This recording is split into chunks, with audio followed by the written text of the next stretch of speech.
As to who would like to give me a summary, or give us a summary of what, okay, I need for you to have a seat, and I'll be glad to hear from you.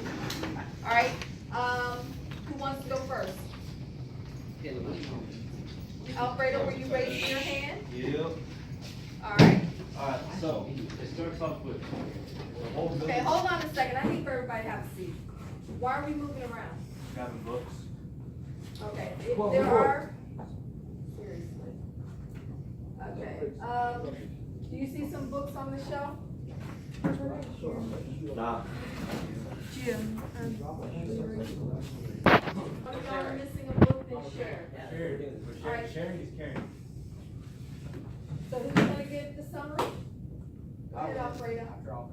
Alright, so it starts off with like a small town, and the town is small enough to where everyone knows each other. And they do a lottery thing where everyone in the town has to go ahead and be in it. And so basically, Yes, sir. So like everybody in the town, like the night before, he's not really like a leader, but like what the town is just like elected basically to be like their leader basically, like not like an official thing. And he goes the night before, and they have this special black box that they use every year. Okay, who is this unofficial leader first? His name is Mr. Summers. Okay. And so they have like all these little pieces of paper, and then he writes on one of them like a little black dot. And so then the day, like when the lottery comes, everybody goes up and they all grab a piece of paper. I have a question. Okay, you're giving me a summary. I know, because I don't remember. Okay, well, No, well, I know, because is it So the males, like the men? Yeah, the men. the head of the household. They all pick one first, and then once a household gets picked, then each person in the family picks one, and then whoever has the piece of paper with the black spot on it, then everybody in the town grabs stones and they kill the person, and that's like their tradition and their like, not religion, but like that's what they believe in, and they do that every year, or every so often. Okay, Lucy. Like how they killed, I don't think maybe they killed them, but it never really said. Yeah, we don't know if they actually died, Or just like. but they're said, you kind of can infer that if somebody's being hit by stones just repeatedly, and especially if they're getting hit in their head, it's gonna be serious. But we don't know if these people actually just died. But, do you think it's kind of barbaric, the way they're doing this? Why would you have a lottery just like Stone and not? Why would you call it the lottery? Okay, raise your hand, hold on. Because you're winning. What, there's like no point in having a lottery just to stone someone but not kill them, because you can just do that regardless. But I So, think but the whole point is to randomly choose people to eliminate. Because and it does sound like a form of elimination. We don't actually see the words like these people die, but we can definitely, after everything that is going on, we can look at it and come to our own conclusions about what would happen if a whole bunch of people were throwing stones at you and hitting you everywhere in your body, especially your head, that it would cause some kind of serious damage. And Nikki asked a question about why is it called lottery? Why do you think it's called lottery? Because someone, it's rarely chosen that someone wins. Okay, so, yeah, and it's a luck of the draw, actually, because only one person is going to end up being stoned. So it's kind of like, but this is the way they're looking at a lottery. It's a pick, everybody picks, but only one person is going to suffer consequences. Absolutely. And what do you think the whole purpose of this lottery is, Gio? And do you have your bathroom pass? Yeah. And what do you think the purpose of the lottery is? Okay, so Nikki says to keep the population down. Do you agree, Cole? Make sure that everybody's like in control. Show them that no one's safe, basically. But why would they do that though? That no one is safe? Why would they They do want that? people to stay there. They want to be in control.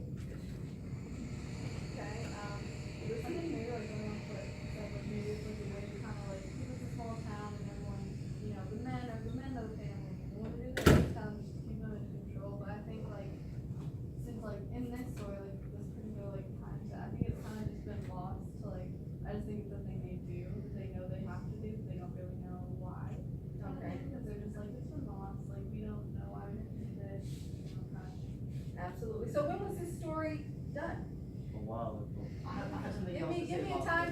era? I think I think it's in the future. Not in the future, Caleb. It was in the mid 80s to mid 50s.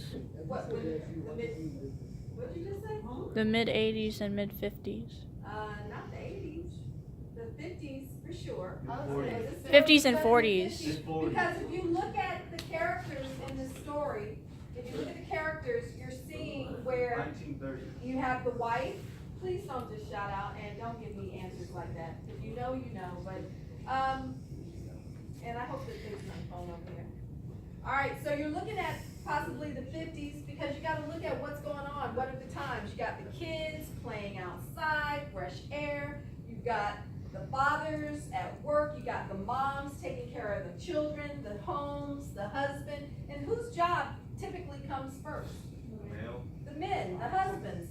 So the wives, anything that they do, they're doing it, their schedule is around the husband's schedule. Because they are they're the home, and it's not just, they are the homemakers. They're taking care of the family. So when was this most popular? When were women really doing this? 30s and 40s. In this time period, in the 50s, in the 60s, yes. well, like it was probably like after like the war where women were working, and that's when it's going into like where women are going back to being just like Absolutely, homemakers and absolutely. Mina? I'm taking this as a way of like inequality way. So like how they said there was no like elected like official, like he wasn't the head of anybody, really. They kind of just took that upon themselves.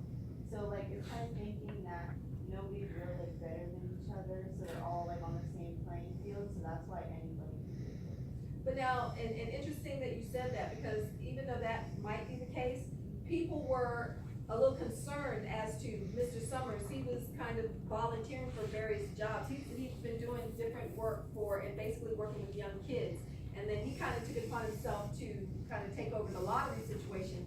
And there were some questions as to why he was handling the lottery.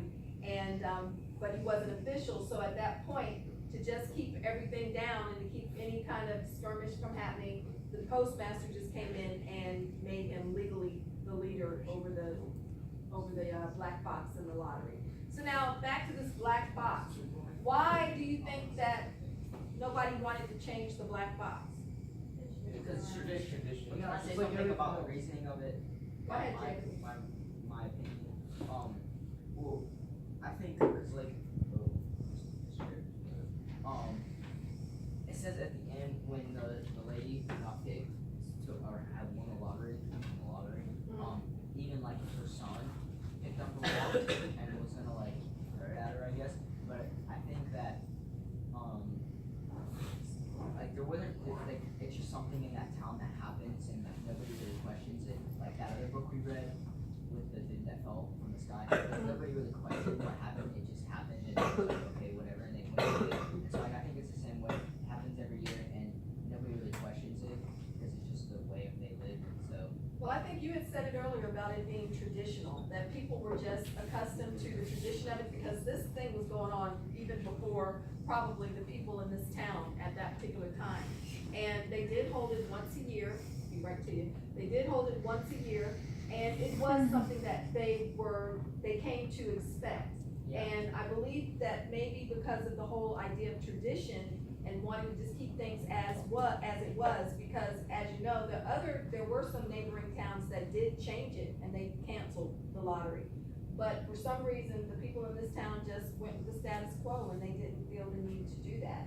But it makes you wonder why they didn't feel the need to do that. Lucy? I think they like didn't want to change the black box because they kind of wanted to just ignore it. Like, I'm gonna steal my mother to death that's time, but I'm just gonna ignore it, you know? The box just goes back on the shelf, I forget about my mom, we continue. But, I mean, do you think that there was any real feeling, especially within families, and you've got your family member having to stone you? I mean, do you think, and this is just a, do you think type of question, do you believe that these families were really concerned about the other members of their family? I think they were maybe a way, but like, They know that it's kind of just like a chore to them, like, oh, I'm gonna steal my mother. It's pretty sad, but you know, life goes on kind of thing. Cause and one of the things, like Nancy, her friends were like, oh, I just like hope it isn't her. Not like, oh my god, I like really, you know, That's oh, I hope interesting. it wasn't her, you know? Yeah, they were, It she was just was. kind of secretly whispering like, Yeah, not like a thing where it's like, oh, I'm gonna run in but, there but and nobody sing. actually seemed to be too upset about it. Like you said, nobody was like over the top crying or anything like that. And nothing, no real emotion was expressed on Mason. I was gonna say, maybe they kept the same box because like they felt like if they kept the same box that people wouldn't like question whether it's rigged or not. From like over a certain amount of time, like, because I feel like if they updated the box or something or like made it newer, people would start to question that and then wonder if some person wearing like a outfit that was like important that they know and they'll think that it's rigged because of the new box or something, so they just wanna keep the tradition going. All right, that's a good thought on that one. So let's go ahead, what we're gonna do today, because I know our time is just a little bit lighter, because of early release. I wanna go ahead and read through the article that I just passed out to you. Yes, ma'am? You have a question? And, when we get through with this, then I'm gonna have you break into your pairs, and we're going to, see if we can make some connections between the article and what we just got to read.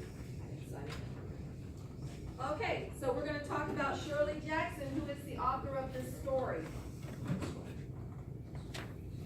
Shirley Jackson, the U.S. Queen of Gothic horror, claims her literary crown. Ignored by critics during her lifetime, the Haunting of Hill House author is now recognized as a great American novelist. She has been cited as an inspiration by Stephen King, Donna Tartt, Neil Gaiman, and Joanne Harris. Now the American author Shirley Jackson, once memorably described as writing not with a pen but a broomstick, is set for a long overdue reappraisal on this side of the Atlantic.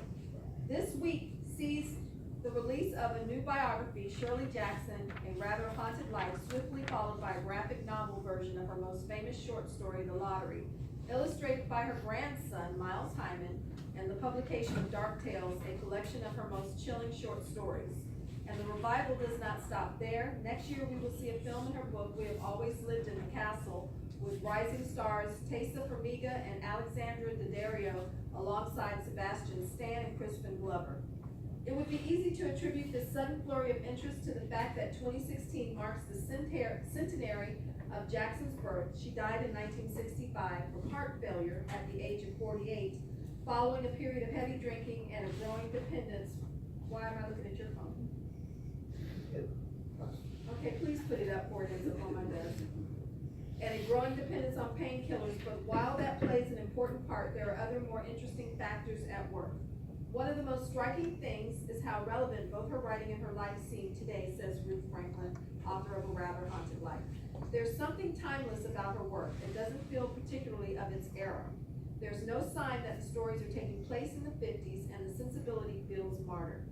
Indeed, Jackson increasingly looks like an author ahead of her time, and in addition to building up a reputation as the queen of Gothic horror with unnerving spine tanglers such as The Haunting of Hill House, she also turned her hand to nonfiction, writing essays about her life, bringing up 4 children, running a household, and ensuring everything ran smoothly for her husband, a literary critic and academic whom she ferried to work each day, fitting her writing around his schedule. Their lighthearted, sardonic tone feels almost like the 50s equivalent of today's popular mummy blogs. She received all of these letters from fans asking how she coped and saying that they were too exhausted after doing the housework to write, I called them her, I don't know how she does it notes, says Franklin. She would write back cheerful replies saying to do less housework, write more, but of course the real answer wasn't so cheery. She was refueling on amphetamines and tranquilizers. Robert Wheel, editor-in-chief of Publishers Liberate, believes Jackson was largely ignored by the predominantly male literary establishment of the 50s and 60s because of her looks.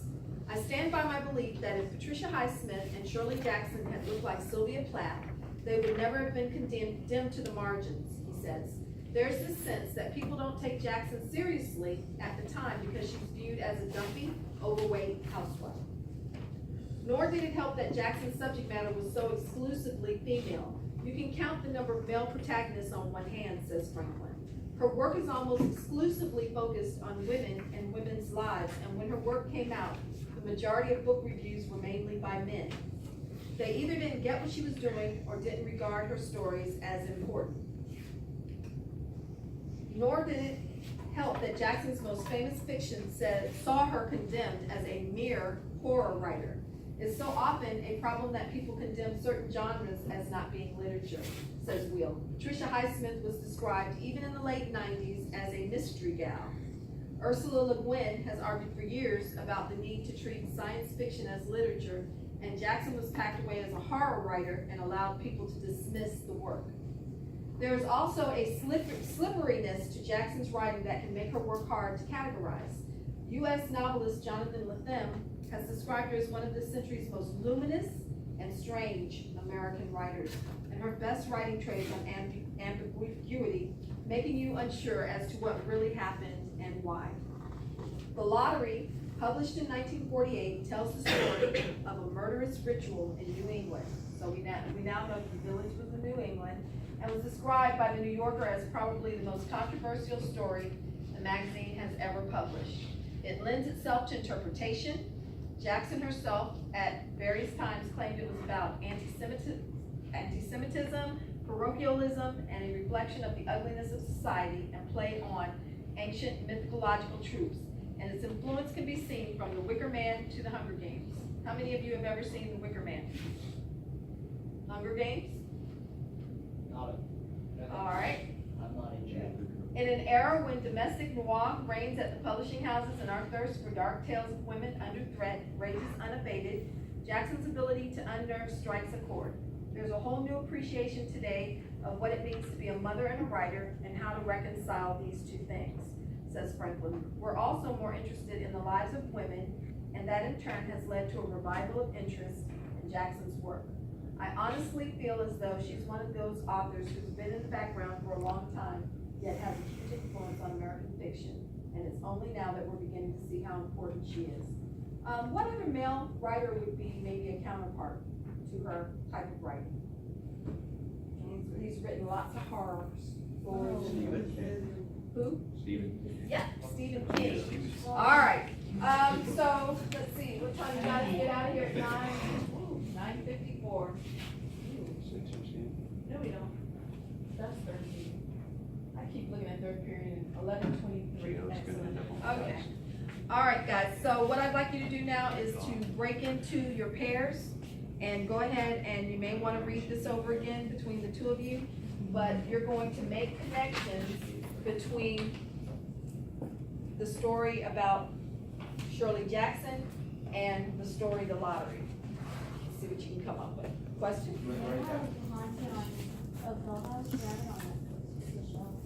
Oh, yeah, is it good? Ooh, okay, so now you're gonna make me watch it. All right, yeah, you only need one sheet of paper. You're working together as a pair, so you're gonna put both of your names on it.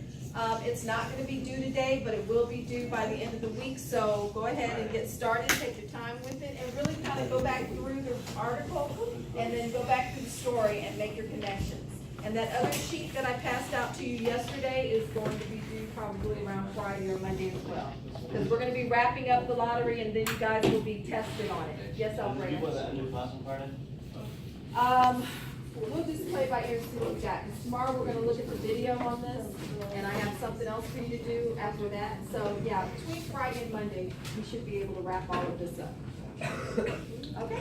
Any other questions about what you're supposed to do now? All right, go ahead and break into your pairs. If you don't have your partner here today, then just find somebody to work with. Unless you really want to do this by yourself, that's up to you. But if you can find someone to pair off with, go right ahead. So you wanted to write down somewhere the lottery? You're gonna make a connection. You're only making a connection between the article that we just have to read and the lottery itself. So you're gonna break that. Yeah, you're gonna be making connections.